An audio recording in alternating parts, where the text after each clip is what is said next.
प्रभु यीशु मसीह के नाम से सबको जय मसीह की। आज का वचन है प्रकाशित वाक्य उसका 5 अध्याय 8 वचन।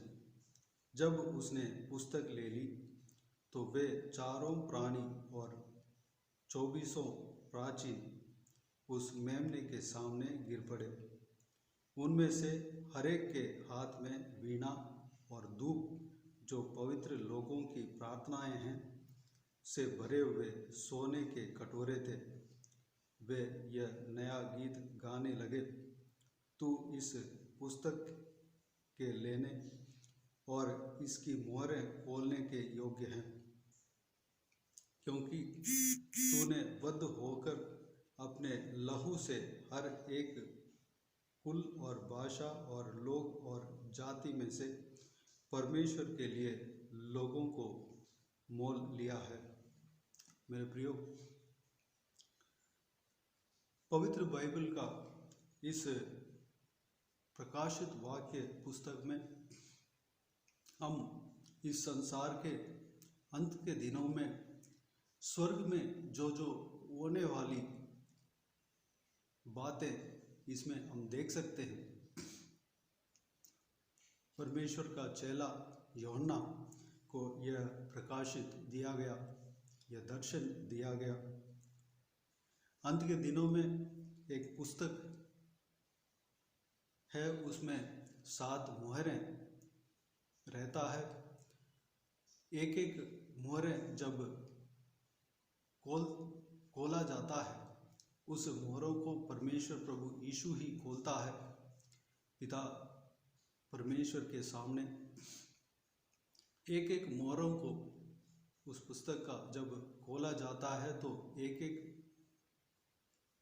तरीके का, एक एक तरह का उपद्रव क्लेश इस धरती में आता है।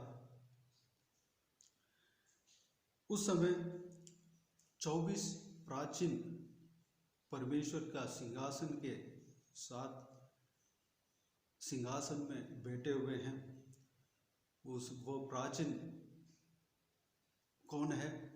इस धरती में परमेश्वर के लिए सच्चे दिल से उत्तम तरीके से जो सेवा किया है वही लोग हैं। उनके हाथ में वीणा और धूप जो पवित्र लोगों की प्रार्थनाएं हैं से भरे हुए सोने के कटोरे थे। जब उपद्रव का काल, जब वो मुहर खुलता है, उस समय अलग अलग प्रकार का उपद्रव, अलग अलग प्रकार का क्लेश इस पृथ्वी में होता है। वह धूप एक समय आता है, उस धूप का कटोरा जो है उस आग में उंडेला जाता है। उस समय पवित्र लोगों की प्रार्थना परमेश्वर के पास पहुंचती है। मेरे प्रियो, पवित्र लोगों की प्रार्थना उस धूप के साथ जाकर मिल जाती है और परमेश्वर के पास पहुंचती है। जब उस धूप आग में उंडेला जाता है, उस समय पृथ्वी का जो क्लेश, पृथ्वी के ऊपर जो उपद्रव होने वाला है, वह उस प्रार्थना के वजह से परमेश्वर कम करता है। हम जो कुछ भी प्रार्थना करते हैं उसको सुनकर उसके मुताबिक परमेश्वर उस उपद्रव काल को घटाता है। हम इसी प्रकाशित वाक्य में 8 अध्याय में 3 और 4 वचन को जब हम पढ़ते हैं, फिर एक और स्वर्गदूत सोने का धूपदान लिए हुए आया और वेदी के निकट खड़ा हुआ और उसको बहुत धूप दिया गया कि सब पवित्र लोगों की प्रार्थनाओं के साथ सोने की उस वेदी पर जो सिंहासन के सामने है चढ़ाएं। उस धूप का धुआं पवित्र लोगों की प्रार्थनाओं सहित स्वर्गदूत के हाथ से परमेश्वर के सामने पहुंच गया। 5वां वचन में, तब स्वर्गदूत ने धूपदान लेकर उसमें वेदी की आग भरी और पृथ्वी पर डाल दी, और गर्जन और शब्द और बिजलियां और भूकंप होने लगे। जब वो धूपदान में आग भरा, जब पृथ्वी पर जब डाला, तब पृथ्वी में गर्जन और शब्द और बिजलियां और भूकंप होने लगे। मेरे प्रियो, जब जो पवित्र लोग प्रार्थना करते हैं, उस क्लेश का काल के लिए, उस क्लेश का काल को कम करने के लिए जब प्रार्थना करते हैं, परमेश्वर का अनुग्रह के लिए जब हम प्रार्थना करते हैं, इस पृथ्वी का लोग इस उपद्रव से बचने के लिए जब हम प्रार्थना करते हैं, वह सारे प्रार्थनाएं परमेश्वर के सामने उस धूप का कटोरे में पहुंचता है। जब उस क्लेश का समय आता है, तब परमेश्वर के पास हमारा प्रार्थना स्मरण किया जाता है, पहुंचता है। उस प्रार्थना का असर उस क्लेश का काल में होता है। मेरे प्रियो, हमारा यह काम है कि इस वचन में लिखा हुआ है कि पवित्र लोगों की प्रार्थना, हमें प्रार्थना करना चाहिए। पवित्र हृदय के साथ हमें प्रार्थना करना चाहिए। अंत के दिनों का क्लेश का कम करने के लिए, अंत का दिनों में जो क्लेश आने वाला है वह तो आएगा ही। उस क्लेश से लोग बचने के लिए, वह उपद्रव काल में लोग बचने के लिए, उससे लोग बचने के लिए, उद्धार पाने के लिए, और जो कुछ भी परमेश्वर चाहता है, हमें प्रार्थना करना चाहिए। लोग उस भयानक काल से बचने के लिए हमें प्रार्थना करना चाहिए। कैसे प्रार्थना करना चाहिए? पवित्र लोगों की प्रार्थना हम परमेश्वर के लहू से धुलवाकर, हम अपने आप को दीनता के साथ परमेश्वर प्रभु यीशु के उपस्थिति में हमें जाकर उनसे माफ़ी मांगकर हम पवित्र हृदय के साथ प्रार्थनाएं करना चाहिए। सारे लोगों के लिए, सारे लोगों का उद्धार के लिए, इस पृथ्वी का उद्धार के लिए प्रार्थना करना चाहिए। हमारा जीवन पवित्र होना चाहिए, हमारा जिंदगी पवित्र होना चाहिए, हमारा चाल चलन पवित्र होना चाहिए। जब हम पवित्र हृदय से, पवित्र मन से जब प्रार्थना करते हैं, यह प्रार्थना परमेश्वर के सामने जाएगा, परमेश्वर का स्मरण के लिए जाएगा। हम प्रार्थना करने से पहले ही परमेश्वर हमारा बात को जानता है, लेकिन वह प्रार्थना उस कटोरे में रहता है, जिसके हाथ में, जो प्रजा के हाथ में जो कटोरा था, उस कटोरे में रहता है। जब उस समय आता है, उस धूप उंडेलने का समय, वह धूप पृथ्वी में डालने का समय आता है, उस समय परमेश्वर के स्मरण के लिए वह प्रार्थना परमेश्वर के पास पहुंचता है। परमेश्वर उस प्रार्थना का उत्तर देता है, कार्य करता है। मेरे प्रियो, हमें अंत के दिनों के लिए प्रार्थना करना चाहिए। पवित्र हृदय के साथ हम प्रार्थना करना चाहिए। हमें पवित्र जिंदगी जीना चाहिए। हमारा सोच पवित्र रहना चाहिए, हमारा विचार पवित्र रहना चाहिए, हमारा आँख पवित्र रहना चाहिए। हमारा बोल पवित्र रहना चाहिए। मेरे प्रियो, हमें पवित्र हृदय के साथ पवित्र जिंदगी जीना चाहिए और प्रार्थना करना चाहिए। अंत के दिनों के लिए प्रार्थना करना चाहिए, लोगों का उद्धार के लिए प्रार्थना करना चाहिए। जिस तरह परमेश्वर प्रभु यीशु कहता है कि चुने हुए लोगों के लिए यह उपद्रव के काल, क्लेश के काल कम होगा, कम किया जाएगा। मेरे प्रियो, कम करने का कारण हमारा प्रार्थना होना चाहिए। मेरे प्रियो, हम इस बात के लिए परमेश्वर के हाथों में अपने आप को समर्पित करें। आइए हम प्रार्थना में जाएं। स्वर्गीय पिता, दयालु परमेश्वर, आपको धन्यवाद देता हूं पिता। आज का आपके इस बहुमूल्य वचन के लिए आपको धन्यवाद देता हूं परमेश्वर। पिताजी, अंत के दिनों में जो क्लेश आने वाला है परमेश्वर, उसके बारे में हम आपके वचनों के द्वारा देखा है पिता। जब हम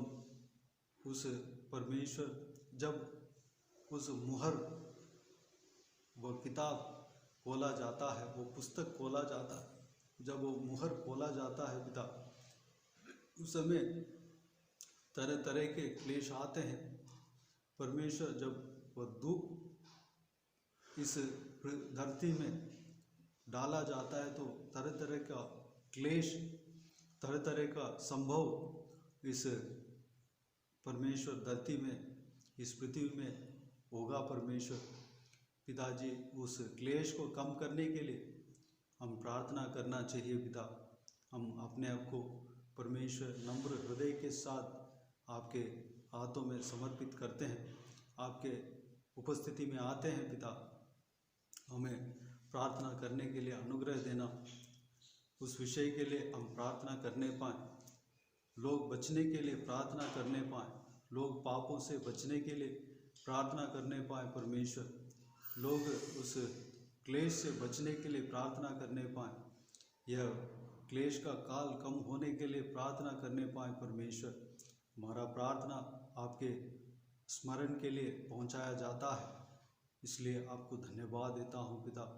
हमारा प्रार्थना का उत्तर आप ज़रूर देंगे, आपको धन्यवाद देता हूं। वचन इसी प्रकार कहता है परमेश्वर।